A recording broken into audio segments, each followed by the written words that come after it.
All right. So I guess for today's Itoro Bassey. Itoro, would you mind, introducing yourself? But then this time around, we don't want to just hear one or two lines. We want you to start from even possibly from when you were born and where you were born and what happened when you were 3 years old or when you were 5 years old, everything that happened that led to you choosing to become a writer and then eventually led to you publishing, writing and publishing your book Faith.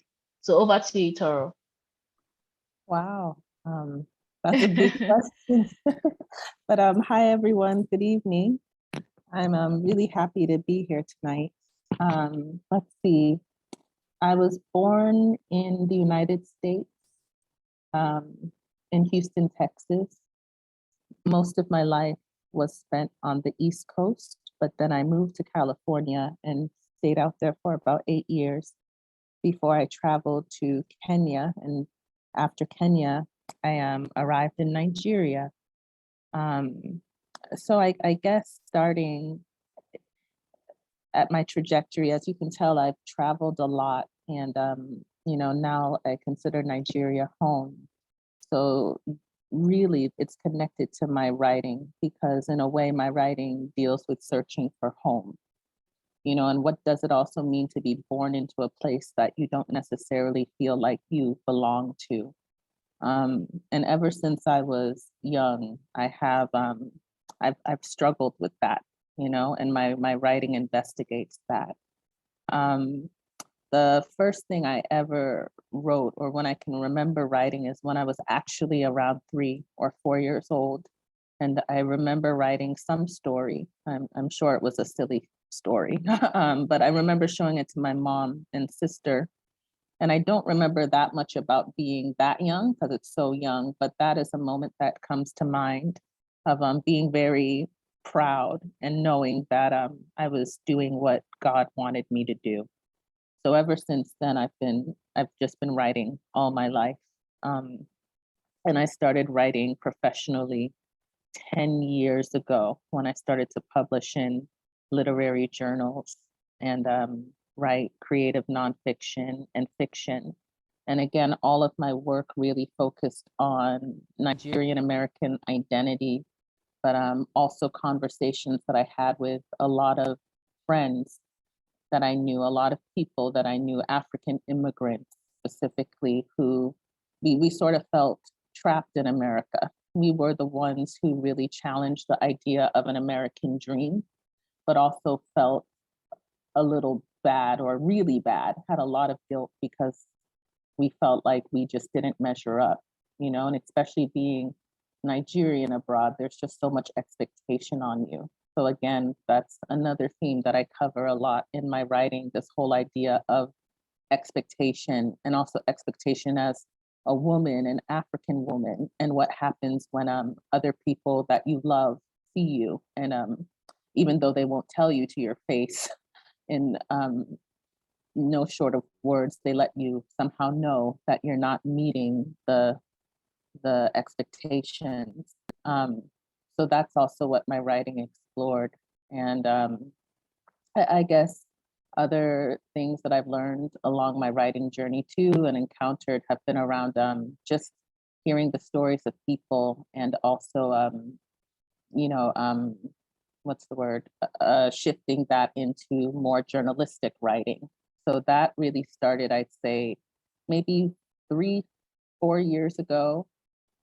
Specifically, I came out to Nigeria to report on crisis and insecurity in the North, which always felt a little weird to me because I felt so out of place doing that. But I'm really thankful that I got to learn a lot from other writers in the field who knew their story, knew the story of specifically insecurity in the North very well, and would teach me what they knew.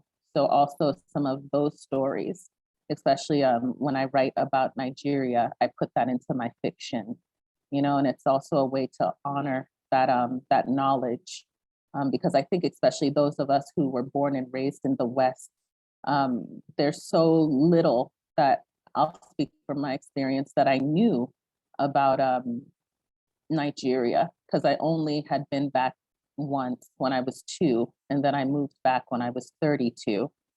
So that was 30 years of not knowing a place where your parents come from. And many of us who try to write about Nigeria don't really know what we're talking about. Some of us do, but in terms of actually like the day to day, so I'll give you an example, how to make sense of something like Boko Haram. Like I remember when that story came out and they were reaching out to a lot of Nigerian Americans, especially Nigerian Americans in entertainment, who were like, TV executives would be like, oh, can you write a story about Boko Haram?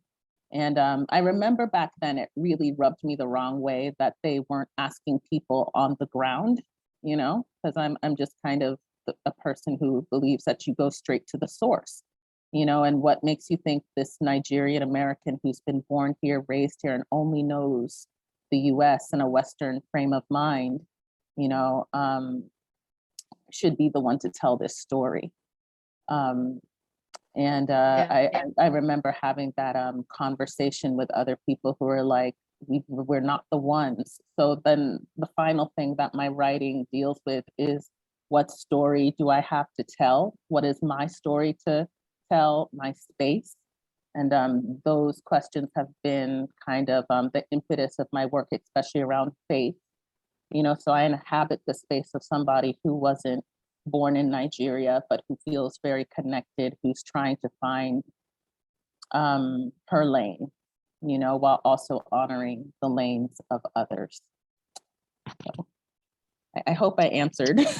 Yeah, that was a brilliant answer, Tor. I think there are a lot of things to unpack there, but then I want to start from maybe, something you said earlier on. So we met, that's you and I, we met some years ago, I think. This was when you first of all visited Nigeria before you finally moved, I think. And I mean, it's interesting that you came down here to Nigeria. I don't know how long you stayed at that time, and then made the decision to move here. So you've mentioned some things that might have, led to the move. So some things to do with perhaps the complexities in America, especially living in America as a Nigerian American, but not just that, but as a Nigerian American woman, but also as a Black woman, as an African woman, but then, knowing mostly America and just how all of those things mix up and intersect. But then one thing that I would like you to talk a bit about is, the fact that your own move seems to be against the wave. I listened to you in an interview recently where you said, you felt like a lot of people were moving in this direction. But then some people might disagree and say that, rather a lot of people are trying to, leave the country, in many different ways that they can. Especially, I think this maybe this more recent wave started perhaps last year.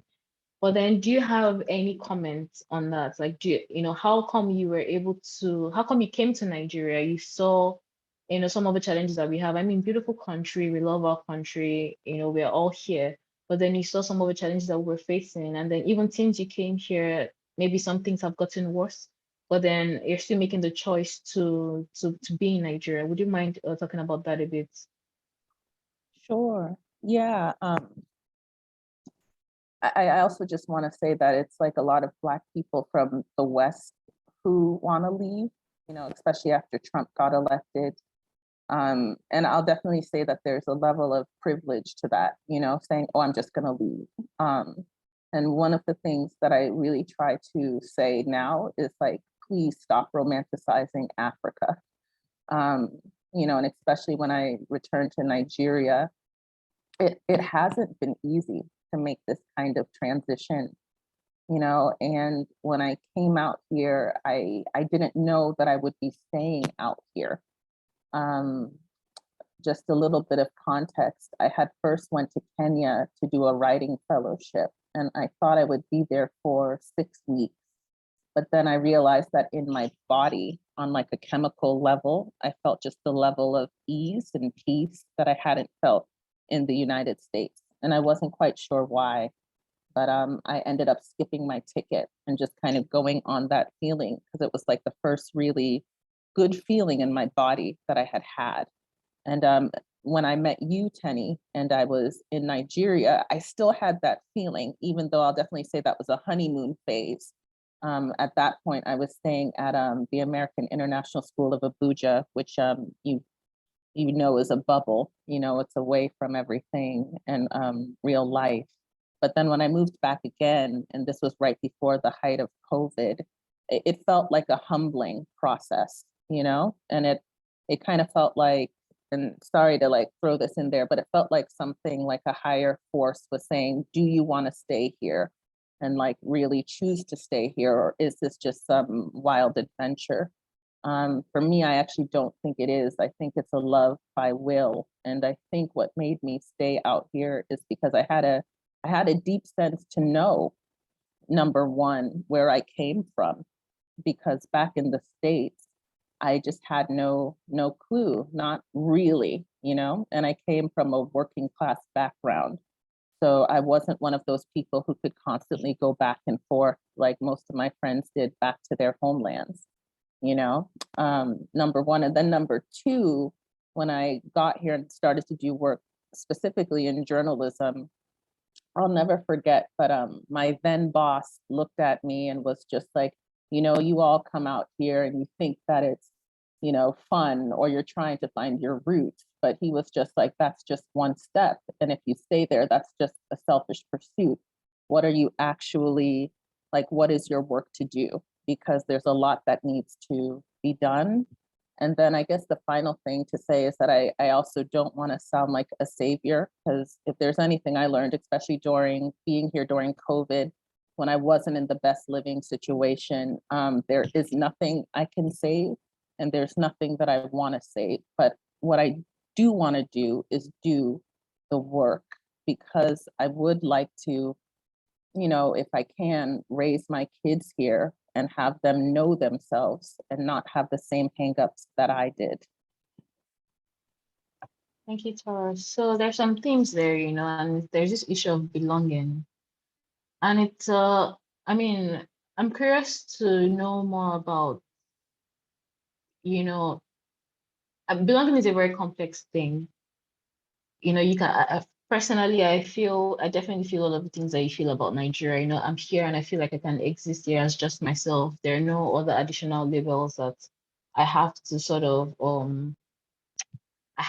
respond to or to embody. So I don't have to be representing the continent or my country or my race, in those different ways. Here, I'm just myself, I'm just Tenny. But then I was born and raised in Nigeria. So I always thought that perhaps that was where the sense of belonging came from. So it's very, very interesting for me to hear that you still had that same sense, even though you had not been in Nigeria for quite a very long time, but then you came here and there was still a sense of home and of belonging in a way that even motivated you to move in this direction. And there are some other things that will be interesting to unpack. And I just say to the audience that don't forget, this is the Abuja Literary Society Book Jam. It's very interactive. So please feel free to, type questions in the chat, or you can even raise your hands if you have some questions to ask. One thing that I'm going to ask Itoro about, because I know that, and I don't know if Itoro, I don't know if you're aware of this, but then was it not some weeks ago, there was a Twitter Spaces. So one of those virtual events that happened on Twitter. And then I didn't join it myself, but then I saw a lot of the discourse around it and what people were saying after it. So it was hosted by an African American. And I think he refers to himself and maybe people like him as foundational Black Americans or something like that. And then I wasn't in the session, but then from what I was able to gather, he was talking about how the more recent, say, African maybe migrants were taking up spaces that African Americans used to occupy. And I know something that has been quite compelling to me, or in fact has been quite compelling to me about the US, is that the first Black president in quotes is actually technically African, right? Because his father was actually African. So he's just maybe the first generation African American. So he wasn't a descendant of the transatlantic slavery in that sense. So, so there are all of these things going on. And, going back to the issue of belonging about how it's often sometimes not about you. So in a sense, any part of the world can be home. But sometimes belonging has to do with the way people around you um treat you or regard you. So you can have lived somewhere your entire life. Say maybe you live in the UK, you were born there and you lived there your entire life. But then something happens and then it's clear that maybe some random person doesn't think that you belong there in quotes, and then you sort of feel like you don't belong there. I don't know if you just, talk about that a little bit, because I know that your book is sort of really predicated on that idea of belonging and just the different things that shape belonging, even as a feeling. And now I'd like you to just explore a bit more the idea of belonging, not, being rooted in birthplace, place of experience, but just maybe in some sort of what would I call it now? Just a sense of community with a group of people that you may not even know intimately, but then you just go there and then you feel like you're one of them. Sure. I guess I'll start just with that conversation of like what's happening now with foundational Black Americans in the United States and the whole ADOS movement, the African descendants of slavery. Um, because growing up in the States, I always just identified as like, I knew I was Nigerian, but like when I went out of my home, it was clear that I was Black. Um, so that was kind of my first real identity marker, beyond my home life, which actually was very culturally, my parents really tried to be like culturally like Nigerian as much as they could. They really did try to keep a lot of what they knew from back home. Um, and it's interesting to see how these conversations about the differences within the global Black community is like kind of coming to the forefront, and kind of that acknowledgement of our different experiences and our different histories that we bear, you know. And it was interesting, especially in the past few years, to like find again my space and I a sense of belonging in it. And I feel like as those conversations really jumped off, I had already left the States.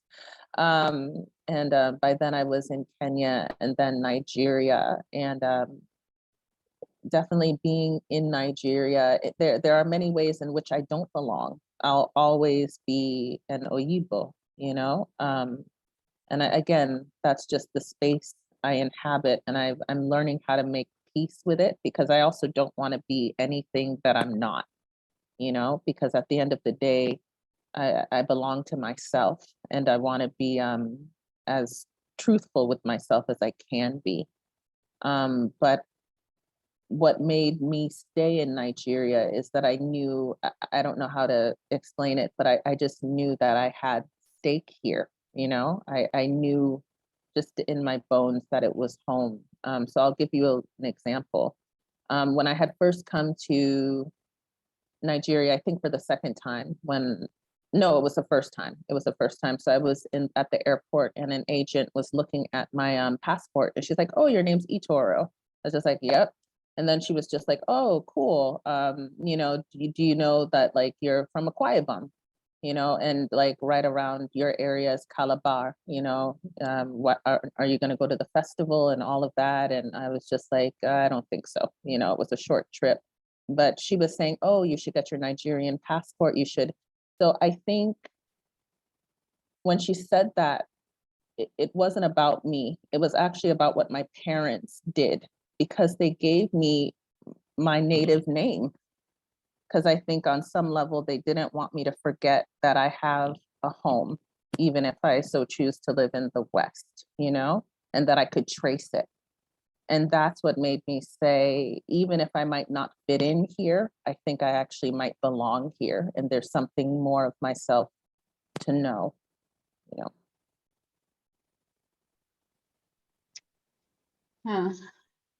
I mean, I'm glad that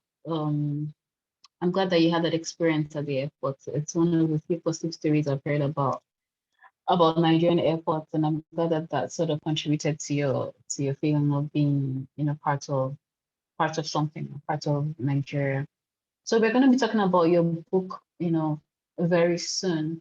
But then I'm just checking with the audience again. If you have any questions or any comments, you can type them in the chat or you can raise your hands and then we'll call you.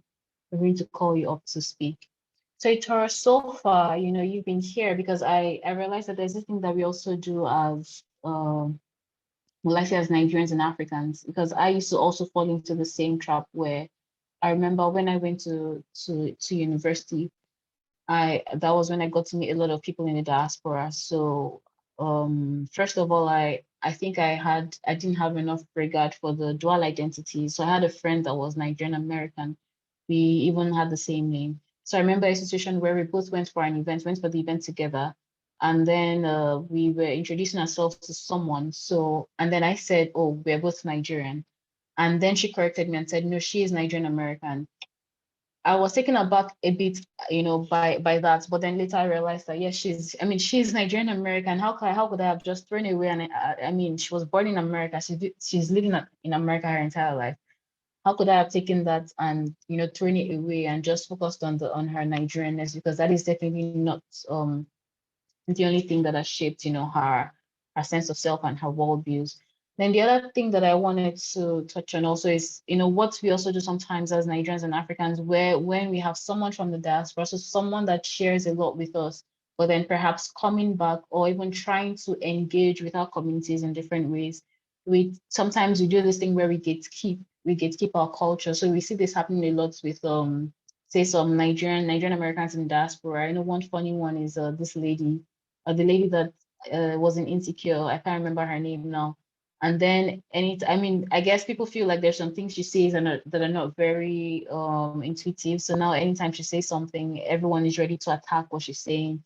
I remember when she made a post about how she's the pepper in the jollof or something like that. I can't remember. Yvonne Orji, exactly. Yvonne Orji.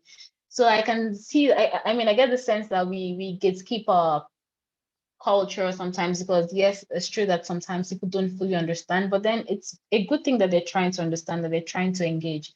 And then I think there's also a sense of, oh, we are in Nigeria, in Africa, we are suffering the Nigeria suffering the Africa suffering.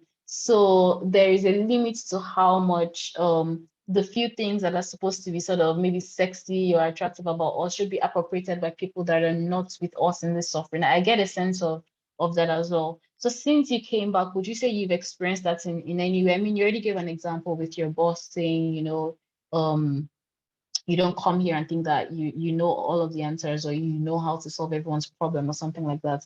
But then maybe you have some more examples. If you had, if you experienced anything like that, just people sort of gatekeeping maybe our experience, our culture, and yeah, just Nigerianness.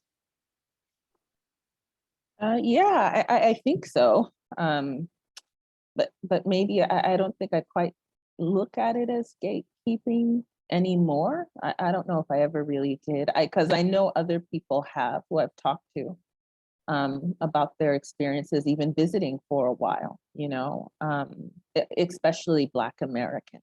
They talk a lot about that experience of feeling like they're not in.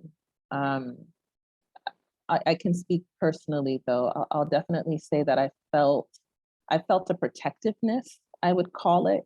Uh, Maybe it's also the journalist in me and the person who just likes to listen to people's stories and understand where other people are coming from, especially perspectives that I might not be privy to. But here I am coming in from the United States, which in the dominant view is like the place where everyone wants to be, and I'm coming back to do what? So what could happen, you know? And I'll definitely say that in the US, there's a savior mentality. There's a I'm better mentality. I grew up in it. I've been around it, like the US, that American exceptionalism, like we're the most important people on the earth. And even I don't think I really got good African history until I started to do my own research. And by this time, it was like after graduate school, you know, um, Africa within like the dominant imagination was always a place you need to help. It was either that or a place where everyone is kings and queens, or a place where you go back as a Black person to heal. but never once did I hear people really contending with Africa as a continent that's so full of diversity and richness, as a place where people are also trying to self-actualize. And in Kenya, that's when I was really pushed by a lot of people, you know, a lot of Kenyans there, a lot of Black Kenyans, because, you know, Kenya is also just really, really diverse, who asked over and over again, what are you here for? Because, you know, are you going to be somebody who just comes and takes what you need, but doesn't consider what the collective needs? And in Nigeria, for me, that question is really present. You know, I'll give you one more story, since we are a literary society, but the first job that I got out here reporting on crisis and insecurity, where like all of the cool people are, I guess, because I'm drawing most of my stories from here. But one lady who I got the pleasure of working with, she was born and raised in Nigeria. And she's just amazing. Like, I just had high regard for her. And her and I were talking, and she was just like, you know, I always had the opportunity to go abroad, but I really wanted to stay in Nigeria and build what we had here. You know, I just never got why everyone was saying, oh, you should leave. I wanted to stay. And then she was like, you know, I was worried that when you and I were working together, that you were going to assume that, you know, I knew nothing and you knew everything. And she's like, and I was really surprised that you weren't one of those people who, you know, did the things that I thought you would do, you know? And for me, that was really humbling, because it let me know that her experience with, you know, people who are coming in from the outside are people who think they know everything. And that too could be a Black person coming from the West. And she also called that out as well. You know, she was just like, I'm glad that you saw that we are people first.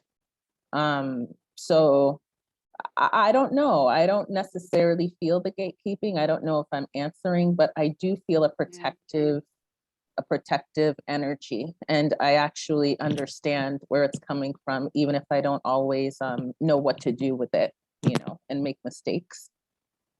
Yeah. I mean, I really like your approach to these things, and I like the self-awareness that you bring to, you know, understanding some of these dynamics. Madam Felix, you have a question or a comment? Okay, thanks, Itoro. It's really nice listening to you and all. And like Tenny said, obviously, I remember the first time we met and all, and I could see the passion you have for Nigeria, Africa, and all. And it's good to kind of get to know the backstory and all. I know you told me a little of this in the past, but one comment I wanted to make is also with respect to the lived experience of Black people.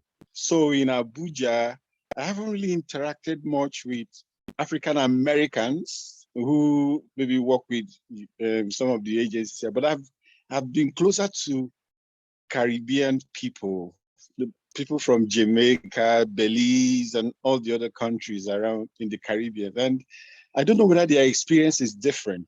So in my interactions with them, like they actually see me as their brother. So we have a WhatsApp group, and I think I'm the only Nigerian there, just because of the history. So one of them, when she was coming to Nigeria, so when the first time she was posted to Nigeria, she's from Belize, she works with the UN, she cried and she rejected the first posting. Then when maybe after 2 years, again, I think around 2018, she was posted back to Nigeria. So this time around, she was forced to come. So she reluctantly came. But she said, having been here, she started tying gele, you know, started enjoying the Africanness here. So the first is because she found out that a couple of, like she had childhood friends whose names were like Kofi and all, and she thought they were just names from maybe Jamaica or Belize. And she got to Ghana and she could find that that's actually probably where she is from, or her ancestors are, because she realized that some of the foods they cook there is like variants of the ones they have in Belize, or even some parts of the Caribbean where she had lived. But the point I was trying to bring out is, despite feeling at home, there was this sense of frustration they feel. Like, this is a Black African country where, like, the dignity of the Black man is what Nigeria should stand for. And they see all the like, because they work in government and in development. So you're expecting that there will be some level of sense of urgency from the government to better the lives of Nigerians, and they don't see that. So they feel, and most times I'm with them, we discuss this, they feel so bad. Of course, their jobs they're paid well, or they work in embassies, but they're not happy with the state of the Black man in Nigeria. So I wanted to ask, do you feel the same way? Though you are Nigerian by heritage and all, but do you feel the same sort of frustration that possibly these African Caribbeans who are Black people that have been close to for like a few years now? Yes, I do. And I think for me, that goes back to like not romanticizing a place. The work that I had to unlearn around that, and really taking specifically Nigeria as it is. But I felt like my former boss, who was saying there's work that needs to be done, I feel like that's what he was getting at. Like, you can't come here and think that the state of the black people is in dire constraints. And we're working in the field of crisis and insecurity. So coming here and thinking that it's going to be one way, having this expectation, and you find that a lot of people don't have their basic needs met, like, really, and this is touching all facets of human life. There were definitely times I do remember just crying at times, because there's almost a reckoning that you have to face. And you also have to face, for me, I had to reconcile what I had learned in the West in many ways was deeply flawed, or at least it wasn't giving me a complete story until I got here. But for me now, that frustration, I feel it, of course, when NEPA goes and you don't have it for hours, or right now we don't have water for whatever reason, and this has been what it's been for like months now. There's that frustration, but it's starting to subside, because I think for me, I've been asking myself, one, this is what it is, just accepting the reality. And two, what is my work to do now that I've chosen to be here, to maybe make things a little bit better. But really, for me, my big lesson was just like, people are human. People are trying to figure stuff out. And yeah, there's going to be that heartache and frustration.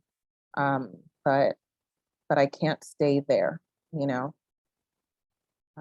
And then the last thing I'll add to that is that it really made like my ideas of like how things should be, like kind of my American, oh, this needs to work and that needs to work and this needs to function, that really chipped away, especially during the lockdown.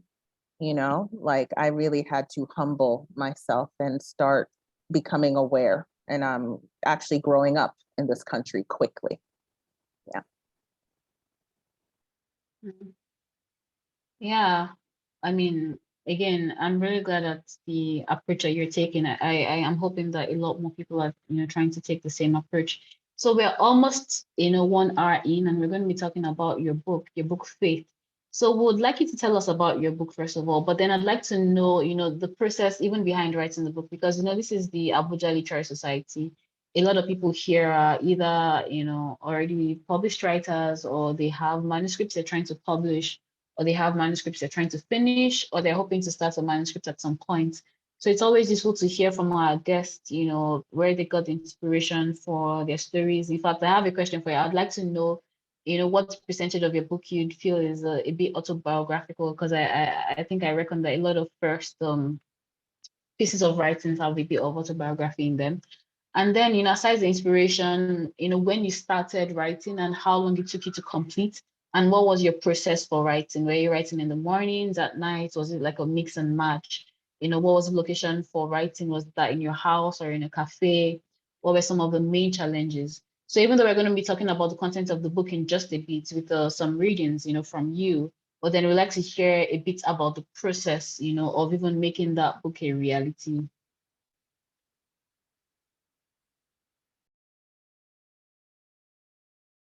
Sure. Let's see, the book Faith, it's about a Nigerian American girl growing up in New England. So that part definitely is biographical. And an ancestor named Epawan visits her when she's 8 years old and is basically haunting her.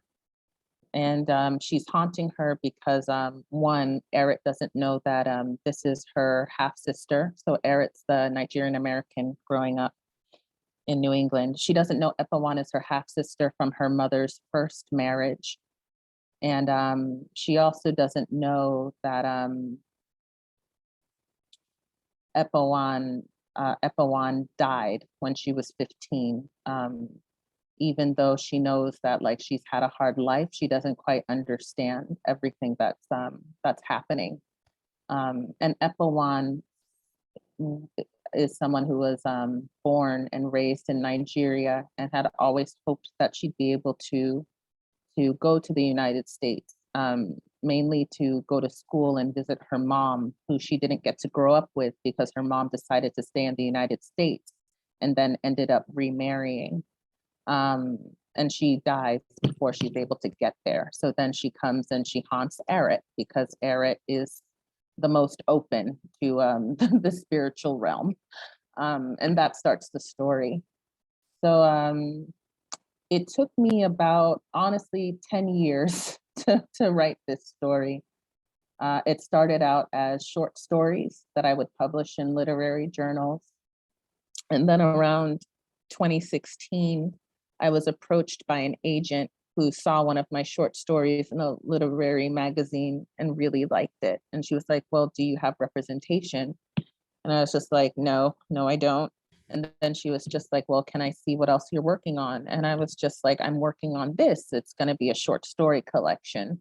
And then she was just like, well, short stories don't sell really well, especially for a first-time author. Would you consider making this a novel? And out of that, I decided, okay, maybe I can connect these stories and find a through line for it to make sense and come together. So really since 2016, I've been working to make it a book, adding in more chapters to make it fuller and seeing how stories connect. And it's taken a lot of effort. And the writing happened, it happened in cafes, it happened at morning, noon, night, whenever I get some inspiration. I also would keep a notebook and my phone around and write notes whenever I got ideas, especially when I was in the field in Kenya and Nigeria. And I went on writing residencies, especially in 2018 into 2019, so I could have more of a concerted time to write. But yeah, at the very end, when it was finally being picked up for publication, I actually did another big revision because it felt like it wasn't right yet. So it's been through at least 20 edits. There have been so many iterations of this story, but it took a while. It definitely was a labor. So there's some parts of it that I found very compelling. So I mean, like you said, there are sort of, two characters. So there's a parallel between the girl in the US and then the one that was in Nigeria and always had a dream to go to the US. But then, when you were constructing the narrative for the girl in Nigeria, did you have to do some research in terms of what life was like? Because I think was it a village setting or sort of like an urban setting, if I remember correctly?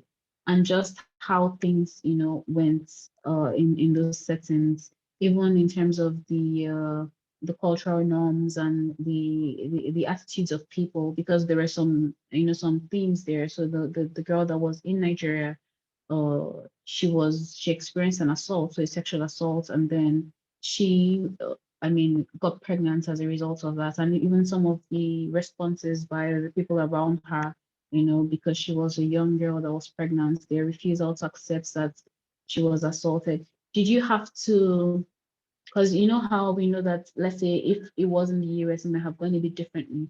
So did you have to talk to people to, construct those narratives to get a better sense of how incidents like that would play out in a Nigerian, say, semi-rural context? You know, I I actually wrote Epoan's chapter in the US. Of course, it went through revisions in Nigeria, but I published Epoan's short story in the United States. And I didn't ask too many questions, um, but I'll definitely tell you where I got my research. And I say that loosely. I got my research from the salons I would go to of Nigerian women in Worcester, Massachusetts. And they would be watching Nollywood movies, and I would just listen to the way, especially it's all women, if there were men, they would just come in and out to drop food for us. And I would sit there and get my hair braided for like the next 3 to 4 hours. But I remember how the women spoke, and they covered everything from marriage to love to intimacy, and to like even how they would talk about assault. So one story I have that I'll never forget was when we were watching a Nollywood movie, and we had just witnessed, sorry, trigger warning, we had just witnessed an assault, and one of the women there doing hair was just like, oh, sorry for you. And I just remember, I was like, wait, that's it? My American sensibilities, or maybe I'll say my sensibilities were, there should be outrage. There should be, more than, oh, sorry for you. But even at that age, I think I must have been like 13, 14. I recognized that most of the women in that salon had that same sentiment. And those were actually quite the same sentiments that my mother had. Of course she was loving, but you can only know what you know. And I just took it as a note of like, okay, it's a different way of processing pain, because I also noticed that the woman in the film who had just experienced such a horrific event, just kind of after crying, brushed herself off and just, it was almost like it never happened. So it made me ask questions. And if maybe that's where I got a lot of my information from, because I would ask questions of the women in my life, but also observe the women who I deeply loved, my mother, the women in the salon, because I went there for years, just listening to them talk. And then out of that, I came up with Epoan. And Epoan is actually based off of my mom's eldest favorite sister. And, it's not the same story as in the novel, but, there are certain attributes that they both share, you know. And I think it's representative of just a lot of the women, the Nigerian women specifically, I've seen navigate life. Yeah. Mm. I mean, Salon's number one, number two, Nollywood. It's interesting because I've heard a lot of people, especially a lot of non-Nigerians, say that they got to learn about Nigerian culture through Nollywood. And I mean, some might agree or disagree that Nollywood is a good representation of I mean, to what extent Nollywood is a good representation of Nigerian culture.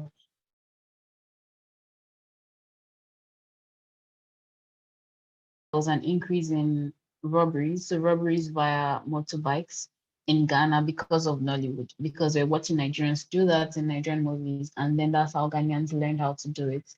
And then I've heard from Cameroonians about how, we have a lot of royalty in Nigeria, all because of Nollywood. So it's interesting to know that Nollywood was also a source for you, in terms of research and just in terms of the way Nigerians, or let's say the average Nigerian, responds to situations. I also think it's very gracious of you Oh, to, can I just clarify too? Because of course. yeah, it wasn't really Nollywood. It was everyone's response to watching Nollywood Oh, films. yeah, I see. Yeah, I yeah. see. Yeah, I mean, I see. So, okay, yeah, that's actually clarifying. And let me see, I hope I haven't. Yes, I was going to say that I thought it was quite gracious of you to rationalize even their responses. So, like you said, it was their response to the situation that was depicted in the Nollywood movie. And the response was a bit shocking to you. So the response of the woman in the silence, it was shocking to you. But then you sort of were gracious to them by thinking that perhaps it was a sort of coping mechanism. So you have a lot of, I mean, being Nigerian, you face with a lot of challenges. Being a Nigerian woman, perhaps even more challenges. And maybe it's one way for your brain to try to manage, where it tries to downplay things that are quite grave. So incidents that are quite grave that may have happened to you or someone else. But then to reduce the emotional impact it has on you, you try to maybe brush it off, or you try to, tuck it away. Just like a mother sometimes when her daughter comes and says, well, this person assaulted me. Sometimes the mother feels like she can't deal with that reality, and then she turns it into something else, something that she feels she can deal with better. So that was quite gracious of you, to do that. So Tara, now I think we want to hear from the book directly. So, I know we discussed that you'd have some passages that you'd select and that you would read to us, because I know people might be a bit curious about the book. We've been talking about it, but then I know most people have not read the book. But it'll be good to hear some or to listen to some passages from the book. So, would you be open to reading something? Sure. I'll read from my first chapter. Okay. Okay. So this is from the first chapter called Running. I've got an ancestor on my back. She wades through whatever spirit-filled world she inhabits to rest herself beside me while I sleep. She recalls every inane habit of mine, down to the wrinkle that forms between my brows when I frown. What makes you different? Her knobby fingers wiggle between mine, and she positions her mouth next to my ear. Is it a language, a country, a history, a prayer? I wanted to be you. Everything I eat, wear, say, think, sing, love, hate, she knows. I'm from your mother's side. I died about a 4-hour drive from her hometown. I know where her people rest and where they go to church. I visited them often in the summers with my aunt. They're still over there, living and waiting. When she tells me this, I know I need her on my back, sniffing out my trail. I need her watching me because I know nothing about these people she's visited. These people, she claims, wear the same face and frown that I do. I haven't seen them since I was 2 or 3, and I may never see them again. No one speaks their names over here unless one of them dies, and if they haven't died, then I haven't heard of them. Possibly, my mother had mentioned something about these people in passing, like that time she was driving and talked about her girlhood days of getting water from a river with her cousins. Perhaps these were the cousins she loved so dearly in those pictures I've seen in our family scrapbook. She said they walked 4 miles to a river they called Nature's Mirror because it was so clear you could see all of nature in it. When she told me this story, I was barely listening. All I could think about was her driving fast enough to get me to the school dance while checking my cherry lip gloss and frosted eyeliner in the rearview mirror. My thoughts were of my failed attempt at beauty. Despite my best efforts, I was sure no one would pick me to dance. Perhaps if I had grown up in her country, I wouldn't have been so distracted and afraid, and could have heard her story of a clear river with laughing cousins. But I've put too much of myself into surviving on this land. And if there's a story I need, it's about making life work out here. I'm too much of an American kid, stuck in my American ways and wedded to the personality I formed here.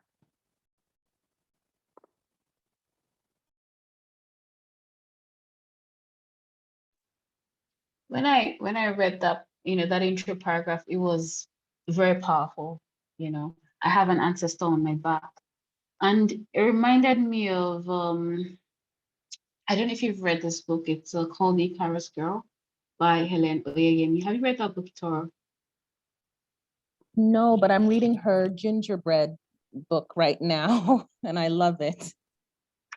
Helen Oyeyemi, she's a remarkable author, and I think she's one of those people that perhaps she doesn't identify as a Nigerian or something like that. I'm not sure, but I read that paragraph and it reminded me of that story, and there were some parallels there because the Icarus Girl was about a young girl living in the UK with her parents. So her mother was Nigerian, her father was English, and they went to visit Nigeria, and she ran into a spirit. So she ran into a spirit in Nigeria. And by the time she got back to the UK, the spirit came with her to the UK, in a series of events that led to the spirits taking over. Or I don't want to give any spoilers. So it reminded me of that. And it's interesting that you actually haven't I mean, it's a coincidence that the themes are similar. But I'd like you to break down, what you just read for us a little bit. Just tell us what is happening, even the inspiration for that first line. Was that one of the things that you changed over time, or did you always have that? And yeah, some of those visuals are very powerful. How did you come up with them? And just what is happening in that scene? Um, so this is actually one of the chapters that stayed more or less the same. I even remember when I first wrote it, I actually wrote this chapter in New Orleans when I was on medical leave from work. And I've got an ancestor on my back that's always been there. So, but this particular chapter is the chapter of the protagonist, Erit Essien. And this is when she first introduces the audience, the reader, to her life in New England and her need to stay rooted in a place. And she wants to be rooted at this stage in the United States because it's all she knows. But then she talks about meeting Epawan, who is distracting. That's how she looks at, this ancestor, and who is trying to tell her about life in Nigeria. But at this moment, she really doesn't want to hear it because she's saying, I need to make life work out here. And I already feel deeply isolated. Mm. So there's some conflicts there already. Again, guys, please feel free to jump in at any time. Some of you are very avid readers, a bit about some of these issues. I also start calling some names now. But then, yeah, I mean, that's first, that introductory paragraph, that introductory chapter, I felt like you really set the scene for, the conflicts that would continue even throughout the book in terms of the struggle between identity, between sort of like, would I say history or memory, not necessarily memory, but just, the weight that past events can have on us, even when we have limited responsibility for those events, or when we did not really participate in those events. So I thought that was very interesting, and it's also good to know that that has always been there. So in some ways it is a defining part of the book because it's one of the pillars or one of the things that make up the backbone. Because if I say it makes the spine of the book, then I'm saying something else. So it makes the backbone of the book, or it's one of the foundations that the book or the rest of the book is built on. I think we'd like to hear another, passage, if that is okay. So maybe from a different part now, just for us to get a sense of how things advance, as the narrative unfolds. Sure, sure. I'll read from To the Children Growing Up in the Aftermath of Their Parents' War. And this is a few chapters, I think 2 chapters later, where Erit is reflecting on the life of her parents and her life growing up, and the effects specifically the Biafran War had on them, and how that carried over to their life in the States.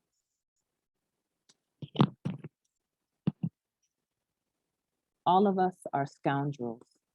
The soldier, the general, the president, the first lady, the farmer, the architect, the husband, the wife, the pastor, the nun, the witch doctor, the Westerner, the native, the butcher, the bushman, the city dweller, the brother, the daughter, the son, the father, the mother, the aunt, the uncle, the old, the young, the saint, the sinner, the virgin, the whore, down to the girl child digging in the dirt to plant a seed. That's what I gather from surviving the touch of war. The first thing a war does is dislocate skin from bone, head from neck, and joint from finger until it moves to dislocating nations, lands, and regions. I surmise that when the war touched my parents, something in their biochemistry mutated and poisoned them with a bit of scoundrel. The intention was meant to stay for the purpose of surviving the unthinkable, like beholding decapitated limbs and rearranged faces that showed the handiwork of war on a body. Inch by inch, the infection took over their sense of goodness. Take my mother's story about the war she survived, the war that displaced her heart. She was 7 years old when it happened. I don't want it to touch me ever again. No, thank you. That was her declaration to the Civil War she survived, the War of 1967. Her father had moved everyone to live with their grandmother where the gunshots wouldn't follow them. It didn't matter if you were Igbo or not. If somebody holds a gun to your head, you have to pick a side. These soldiers could gouge your eyes out, chop your limbs, and plunge the butt of their guns into your heart, because in war, that's the last thing you should have, a heart.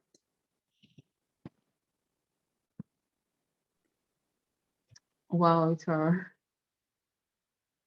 You know, now we're talking a bit about the Civil War or the Biafra War. And I mean it's always been a bit of a complex issue in Nigeria. And I'd like to know because I remember that my own knowledge about the war I think started from school, but then what we're told in school was very limited. We're just told, oh, there was a war. I mean, I think the teacher said about 2 lines and then moved on. So we didn't even know that it was something very significant. That was in primary school. And then my next introduction to the war was it was from Chimamanda's book, right? Half of a Yellow Sun. I read it quite early, maybe when I was a teenager. And then reading that something of that magnitude happened in Nigeria was just something else. But at that time, I thought, okay, this is a work of fiction. So perhaps there's a combination of truth and maybe, a bit of other things. So I wasn't really sure because I hadn't read some of the nonfiction books on the war. Then I remember very clearly that there was a time I was watching a movie. It was on the I think the genocide in Rwanda, and it was quite terrible, and with everything that they showed. And then so that movie finished, and I was feeling very heartbroken. And then the next movie was going to start, and it was going to be another movie about another war in Africa. I can't remember what it's called now, but then only for so when I saw that movie, when it was about to start, I was thinking to myself that what is wrong with all of us African countries? Why is it from war to war to war? Only for the movie to start, and I saw that it was actually so the American soldiers were going to Nigeria.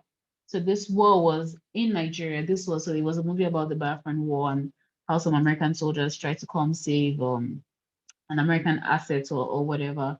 So, all of these things just, kept on sending to home how serious the Biafran War was. I mean, I spoke to some of my friends and colleagues just to get a better sense because for some reason it's not something that people talk about very much. I mean, for many different reasons, right? Because of the trauma, but also because it hasn't been dealt with properly, even on the national level.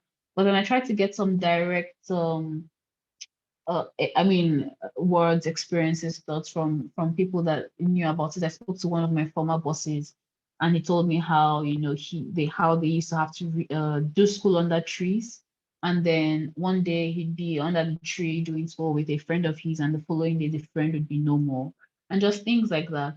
So I also heard from a lot of my friends that their parents were often unwilling to talk about the war, for many different reasons. There was the popular saying "never again." I can't remember how it's is it Omen? I can't remember how it goes in Igbo. So let's ask this question for your the part of your book that touches on the war. Can you hear me? Tenny, I was saying never again or Zoemena. Ozoemena, exactly. Thank you, Sanusi. Ozoemena, yes. So maybe that Ozoemena also affected some of even the norms around speaking about the war, because like never again, but also no need to talk about it, no need to rehash everything that happened.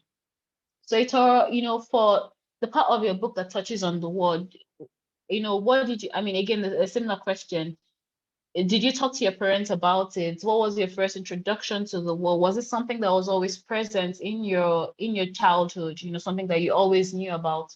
But when was the first time that you heard that, that this was something, that had happened in Nigeria to a community that, I mean, to even to the wider Nigerian community, and to the wider and to the community and to the let's say to the macro, what we call now the micro community that you're part of.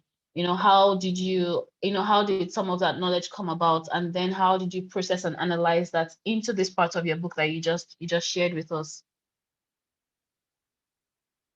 Yeah, it was ever present. It was in the house because, again, my mom and dad, they would tell a lot of stories, even though, as a kid, I don't think I had much understanding for them then.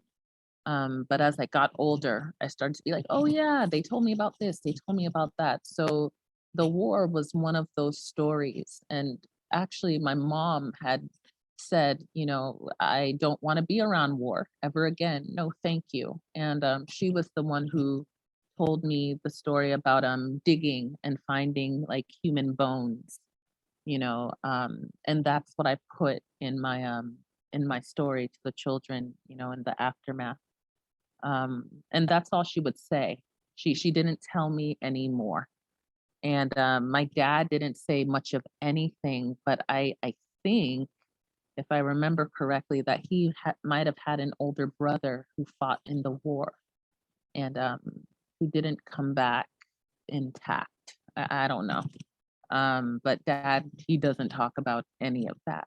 So, as I got older, as I left the house, you had all of us Nigerian Americans who would be like, so what did your parents do? How much dysfunction did you go through? What was the good? What was the bad? And one of the things that we really focused on was the Biafran War, and being children of the aftermath of this war that our parents won't talk about. So we would talk a lot about what we didn't know, because we couldn't really, talk about what happened. So out of that community, I started to imagine, and I guess you could say conjure, what might have happened to my mom when she had that experience of like seeing bones or seeing a skull or whatever it was she saw, and then when I came back to Nigeria, I remember during COVID, during the lockdown, I was doing a lot of research on like Nigerian history, and then there was this YouTube link I found of the history of the Biafran War, and I was just like, why did it take me forever to find this? But I remember that being really helpful. But that's a story that I'm still learning more about, and even being here, as you said, people really don't talk about it. When I've asked, especially people who I know would have lived during that time and been aware of what was going on, they just brush it off. Yeah, I mean, that sounds very much like what I've also heard about about the war. I don't know if I can ask Hajo Isa to make a comment. Because Hajo Isa, I can see that you're drawing some lines between, what Itoro just read and then the events of the last couple of days. Are you able to speak? Hello. Hi, everyone. Good evening. I Hi, hope you are, good evening. yeah, evening. And yes, I really do appreciate particularly the second passage that the writer read. And yes, considering everything that happened in our past, I know we all grew up reading. You find out that the stories that were, or the mention of the war in 1967 was practically blotted out of our history. And I think this attempt by our government to suppress such trauma, what happened to us and everything, is what is affecting us even today. There are so many agitations right now from people feeling silenced and left out and not being heard.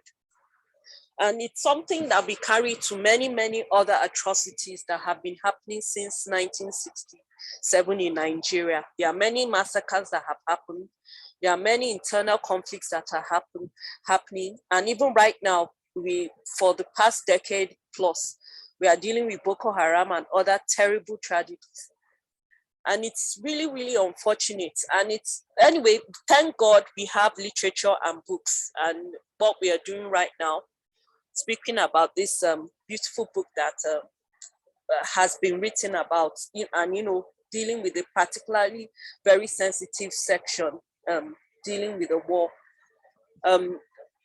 These things need to be spoken about. And when we think about it, if we even think about what is happening right now,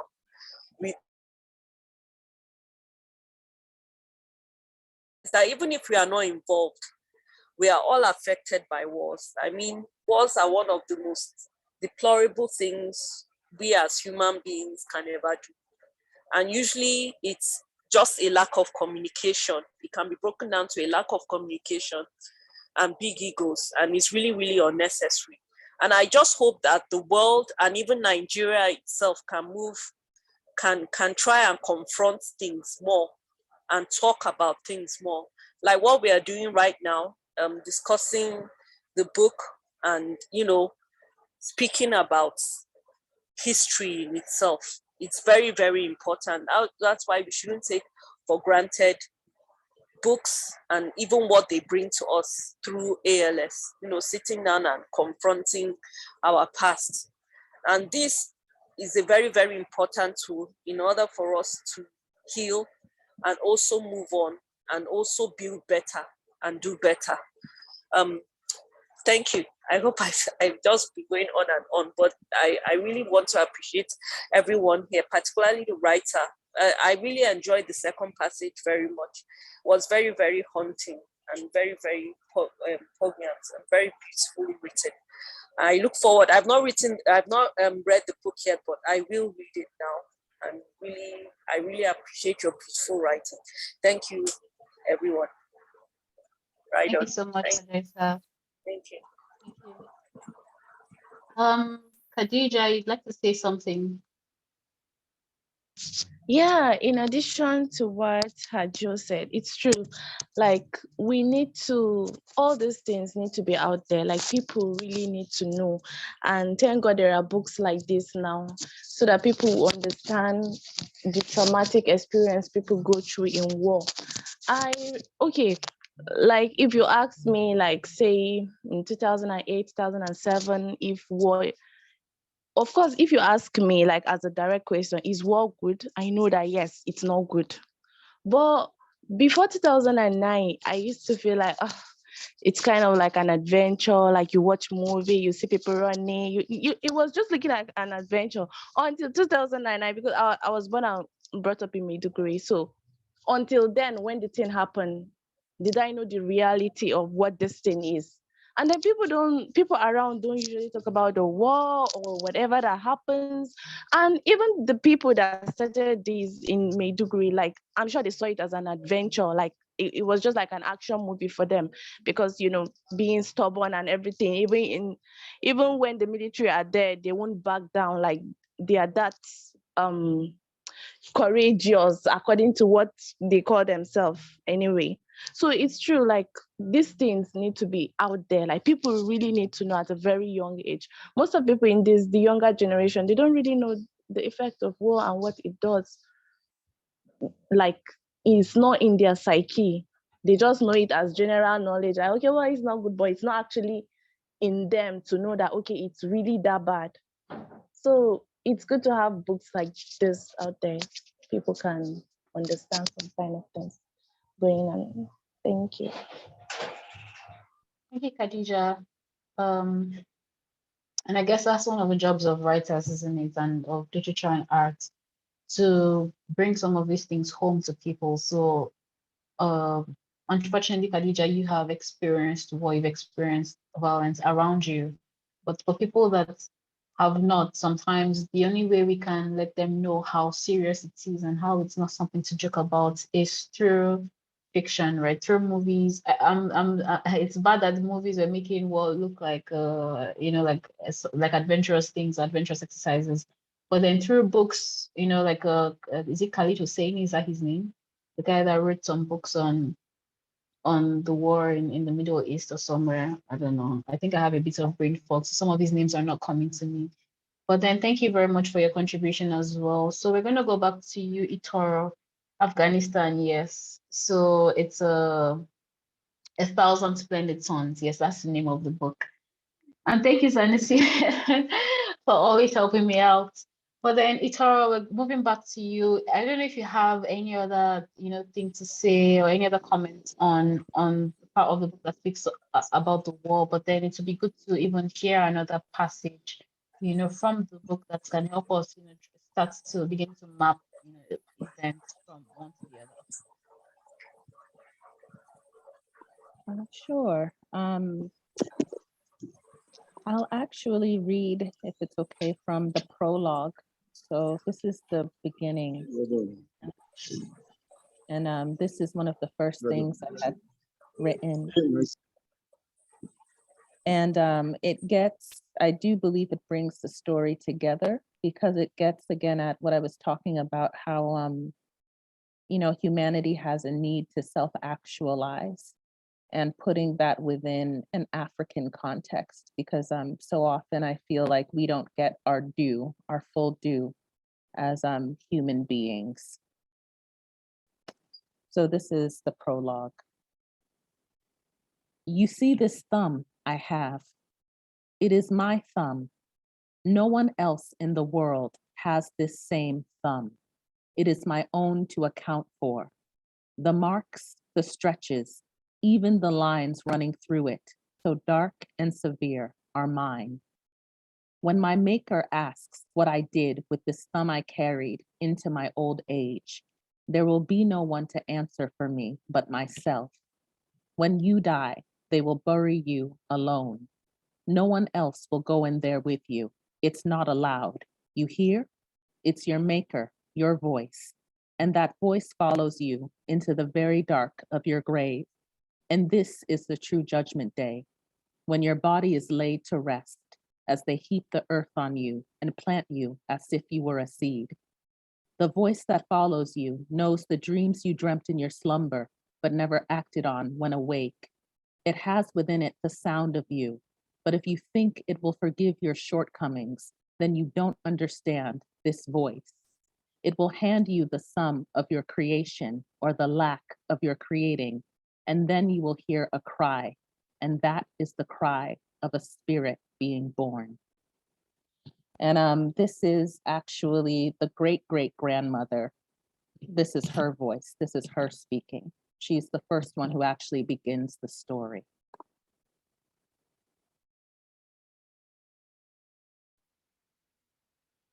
The great-great-grandmother. Yes. So we can see it. a generation of women. So I mean, a couple of generations of women. Um, hmm. Would you can you tell us a bit more about that? Because you have a great great grandmother, and I know we have the mother, and then we have two daughters, right? So would you mind telling us a bit about, that aspect of your book and the different women that are sort of featured? Yeah, it's really a generational novel, or at least that's part of it. Like you said, following the lives of women. So then you have Eric, who is representative of the youngest generation, the now, I guess you could say. And then you have Ephawan, who is the ancestor who has come back to haunt her, who did represent the now, but took herself out of the now. So now she's beyond. And she's also slightly coming out of, she's what, I think 8 or 9 years older than Eric. So there's that gap between them as well.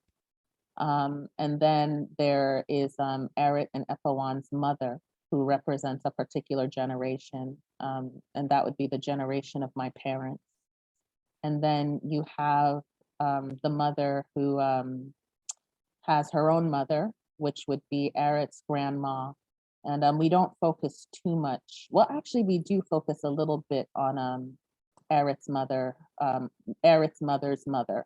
And Eric's mother's name is Udwak. So we focus on her relationship with her mother, and we see that that relationship has its own tension, even though she holds her mom in high regard. And then we have the great great grandmother who represents, just to represents to Udwak backwardsness, and lack of progress. So it also gets at that tension of how, we might not want to admit it, but we judge each other, and how a lot of these systems that have hurt us, especially like the colonial system, gets entrenched in us. And the primary challenge Udwak has as a kid when she's growing up and observing her grandma, not great grandma, her grandma, is that she feels like her grandma won't come up to the now, won't come up to the time. So these are tensions that exist throughout the novel. The novel really deals with what does it mean to move forward and at what cost. And the great great grandma, Eric's great great grandma, I hope it's making sense. I wanted her to begin the story as being like the eldest, but also being the one who actually, even though we don't get to go all the way into her story, had the most challenges with change. Like what do you do when you see your entire way of life being taken over? And that's what she embodies. How do you self-actualize?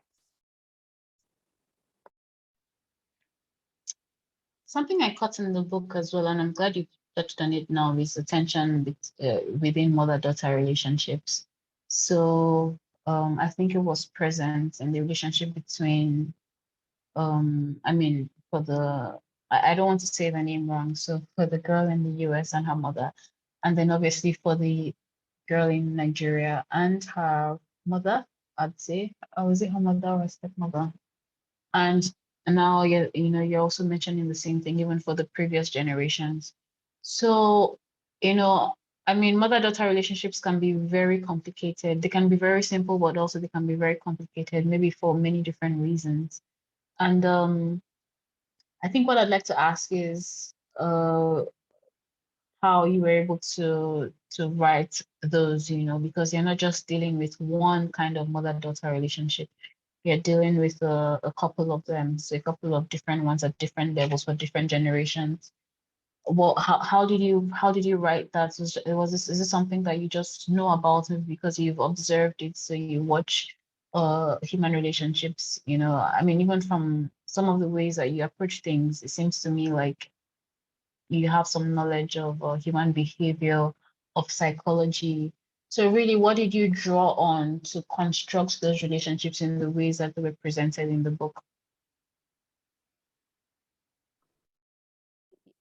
Yeah, part of it was observing, but definitely when I started living in Nigeria and observing and talking, really just talking to some of the women in my life here, and especially older women. And I love talking to older women out here because I find that a lot of them, they just don't mince words about who they are and how they see the world, you know. And that's what I wanted for especially the great grandma, you know. And I also remember a bit of stories of how my mom would talk about her grandma, you know, and I was just like, so she was a really, you know, not to stereotype her, but she was a strong-willed, you know.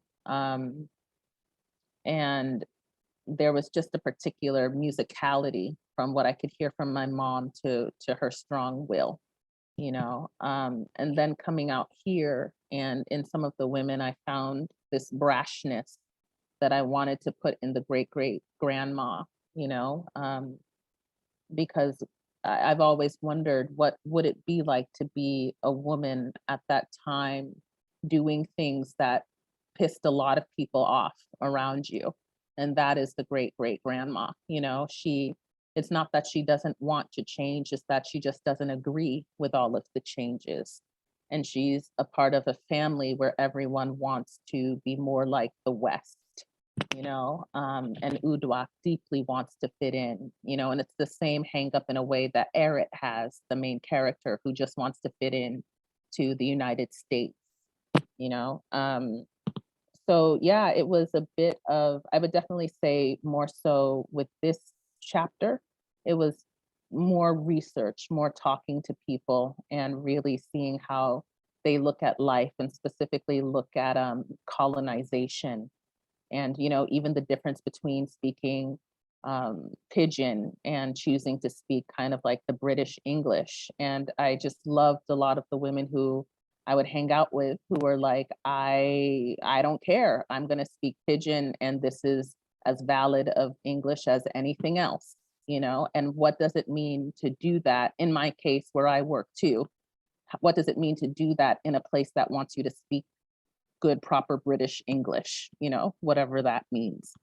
So it's those characteristics that I put in the great grandma.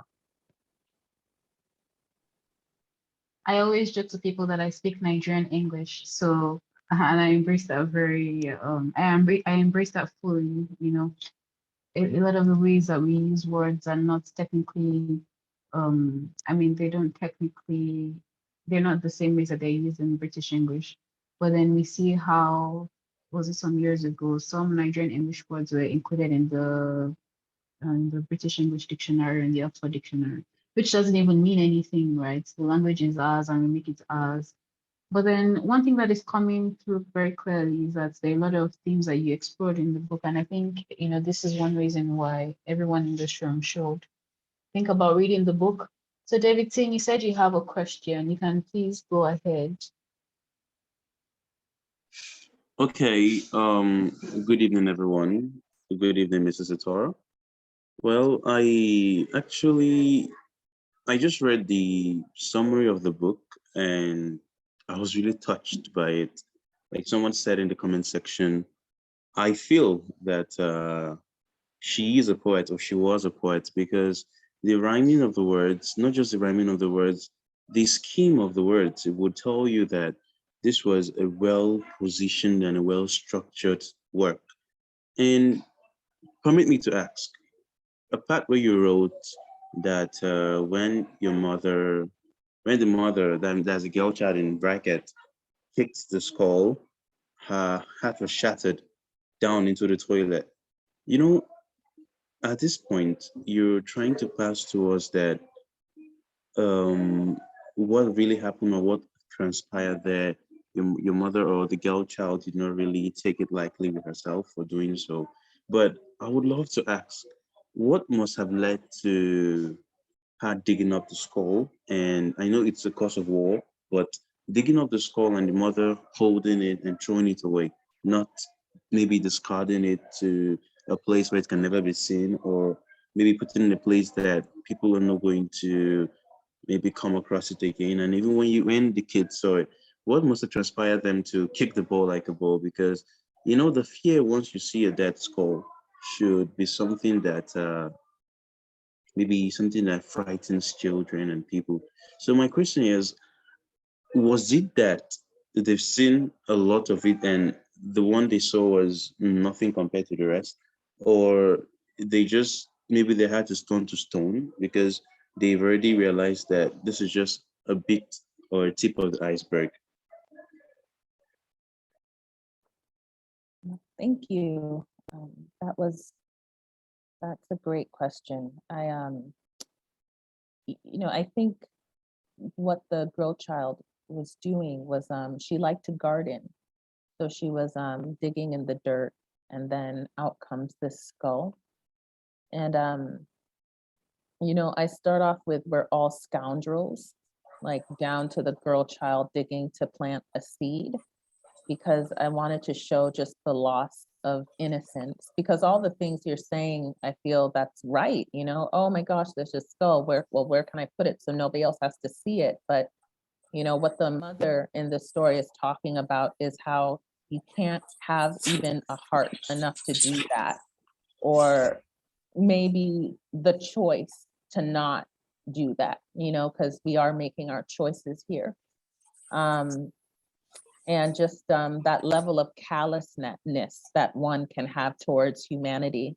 And I feel like I'm seeing it so much, especially with like the war in Ukraine, what I saw in Afghanistan when we had to report on that. This whole idea that it trickles down to the child, this lack of care for human life, even when that life is gone.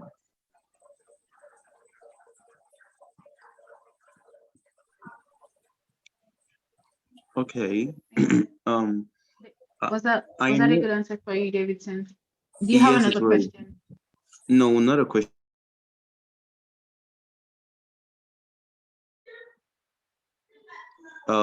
I wanted to say that, we have just little people or a few people who think towards this aspect, especially as writers. And those who do, they don't just write because it's due to their imagination. They write because it's what they've seen. And that's exactly what have happened now. Um, like you said, you've seen the wars in Afghanistan, you've heard of reports of wars, and you've also been in a situation like that. And we can see what's happening in Russia and the Ukraine. We know we're not ready for war, but this your piece of work, it's just like telling us the truth, because if we notice, we see that even though people die every day on a normal, it is not as a result of war, because it's just maybe because of one issue or the other, or death, normal death, and hunger and the likes of them. But when it comes to war, children have been they're the ones who suffer all this. Imagine seeing the young ones or seeing their elders going to war and they have zero chances of seeing them again. Like what just happened in Ukraine, where the president passed a law that those from 16 upwards should take arms.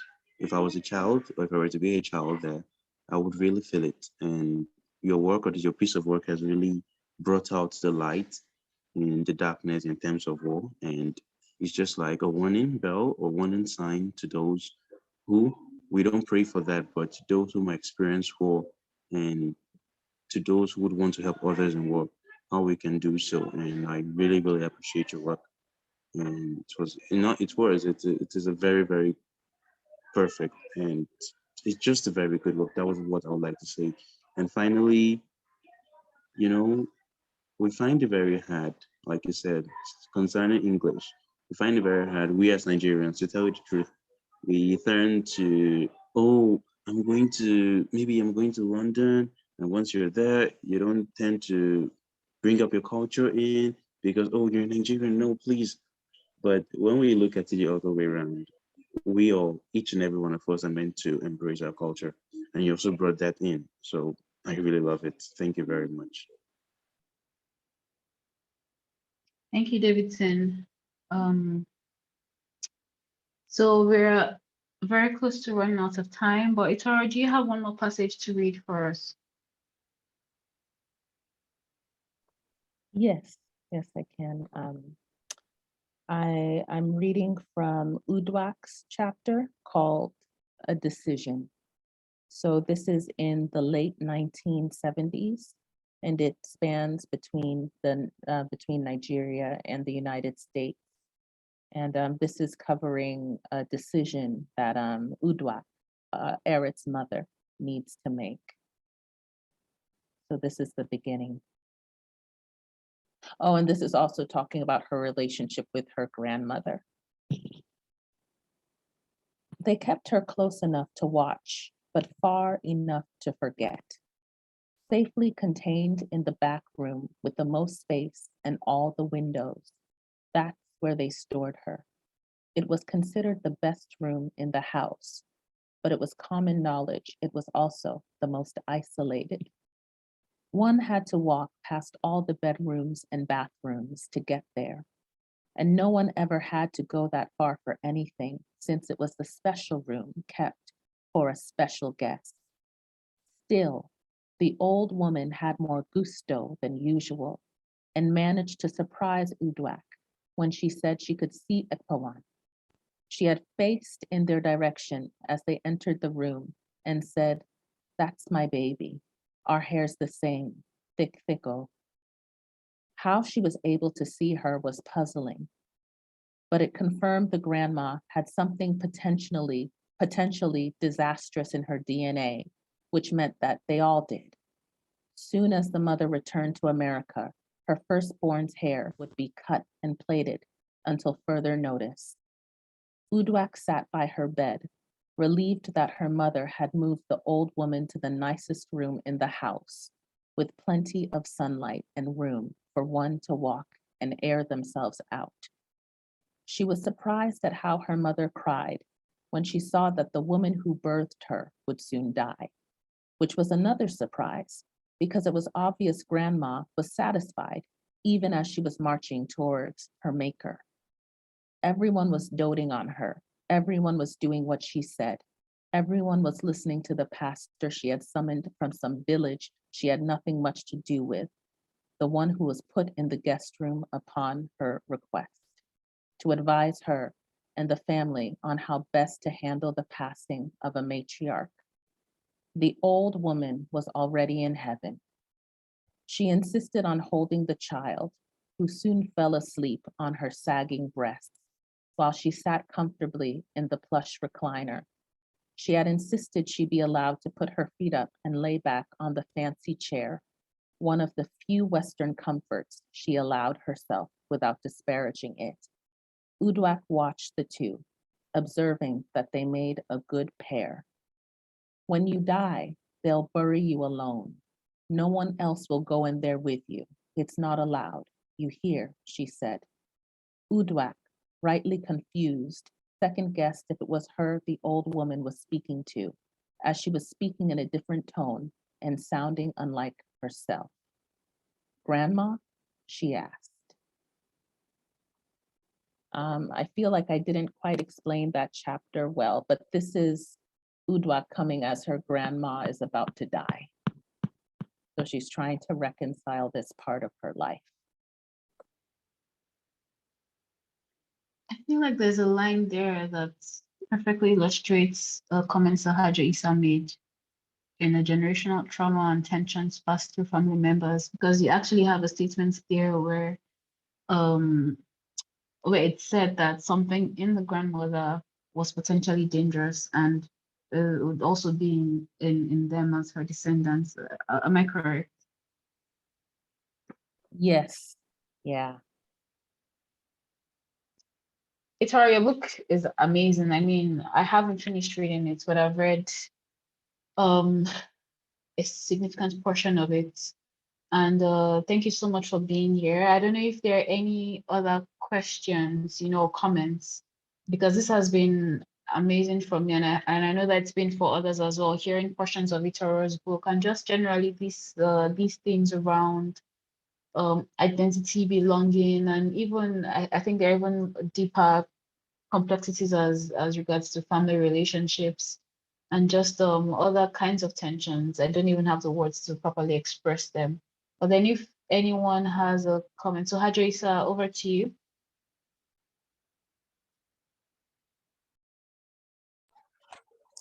I just want to appreciate Miss Itoro for being with us and sharing her book, and I look forward to reading it once again.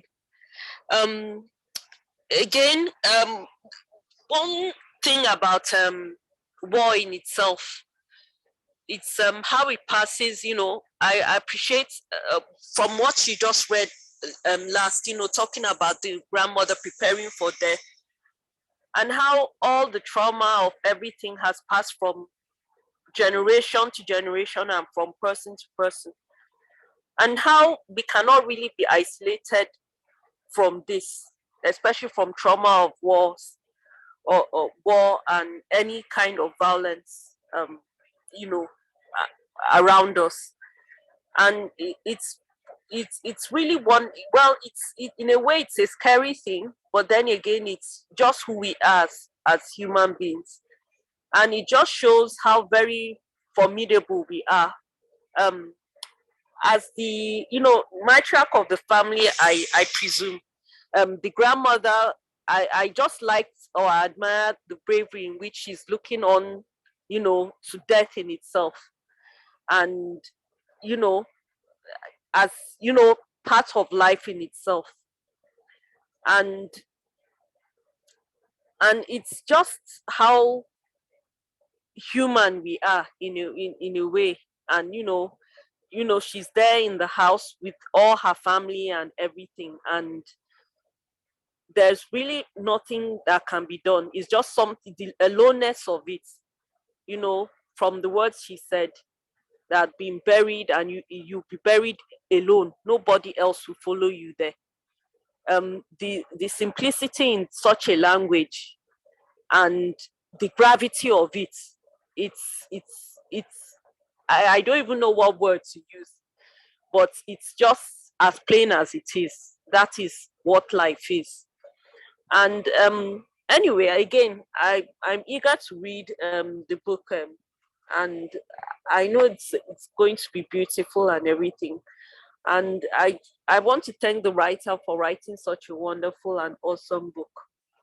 And I'm so happy about the conversations we've had this evening, and I'm really looking forward to more episodes of ALS.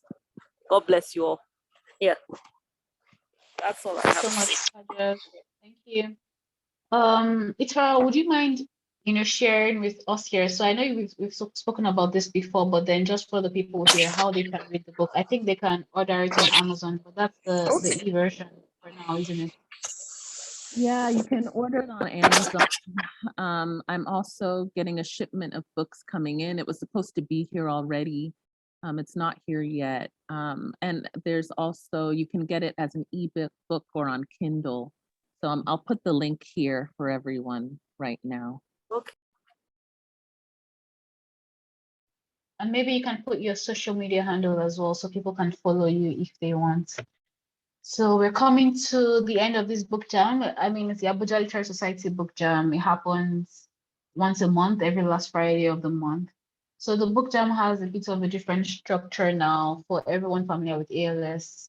So we have a sort of like a series of events that happen every quarter. So every first month of the quarter, it's a workshop. The second month of the quarter is a discussion with an author, like the lovely discussion we've had with Itoro today on the brilliant, brilliant book. Like I can't even wait to dive back into it as soon as I get as soon as I become free of all of my deadlines pursuing me. No, I can say pursue because I'm speaking Nigerian English, so pursuing me, all over the place. And then the third month of the quarter is gonna be a combined open mic. So usually with an African country. Next month we're gonna be having a combined open mic with the Literary Society in Ghana.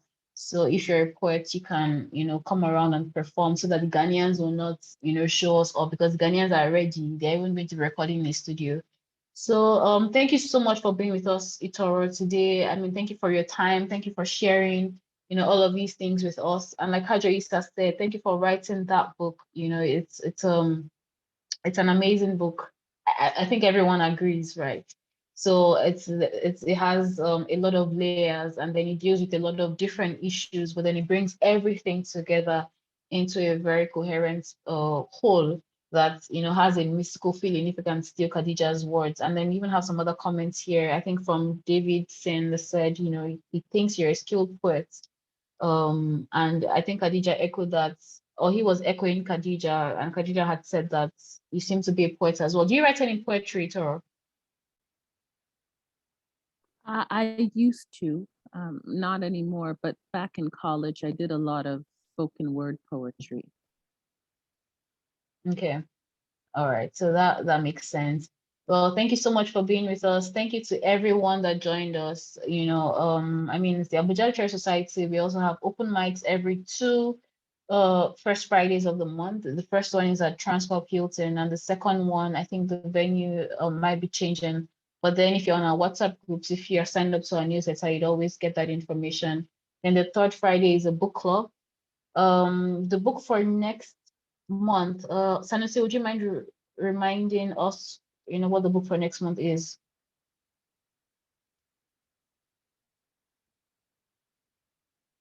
It's A Man's Search for Meaning by Viktor Frankl. Yeah. A Man's Search for Meaning. So that's a book that we're reading for the book club in March. And that would happen on the third Friday in March. And then the last Friday in March, as I said, is going to be a combined open mic between the Abuja Literary Society and the Literary Society in Ghana. So thank you for joining us. It's the end of the event. This session is going to be uploaded on YouTube on our page, so you can always go back to it, and then you can share it with other people that you think might be interested in the conversation. I wish you a very lovely Fridays ahead. If you have more plans for your Fridays, as I guess would usually be the case, and then I also wish you a pleasant weekend ahead as well, despite everything that is going on in our country, but also in the world. Again, thank you for being with us, Itoro, and I hope everyone has a nice evening.